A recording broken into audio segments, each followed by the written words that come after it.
নিজ দেশে ক্ষমতায় এসে দরিদ্র বাড়িয়ে বিদায় নিলেন দারিদ্র্যের জাদুকর। এই অনুযায়ী বাংলাদেশ কিনবে 14টি বোয়িং উড়োজাহাজ। 15 বছরে যুক্তরাষ্ট্র থেকে আমদানি করবে প্রায় 1500 কোটি ডলারের জ্বালানি। প্রতি বছর কৃষি পণ্য আমদানি হবে 350 কোটি ডলারের। চুক্তিতে যুক্তরাষ্ট্রের 6710টি পণ্য শুল্ক ছাড় পাচ্ছে, অথচ বাংলাদেশের ক্ষেত্রে সংখ্যাটি মাত্র 1638টি।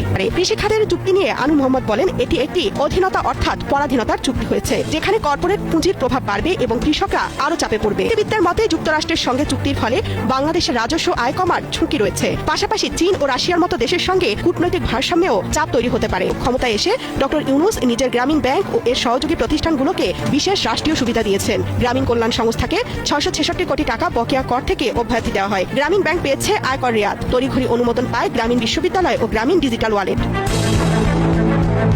এছাড়া ডক্টর ইউনূসের বিরুদ্ধে থাকা অর্থ পাচার, শ্রমিক আইন লঙ্ঘন ও দুর্নীতির একাধিক মামলা অন্তর্বর্তী সরকার গঠনের পরপরই দ্রুত খারিজ বা প্রত্যাহার করা হয়।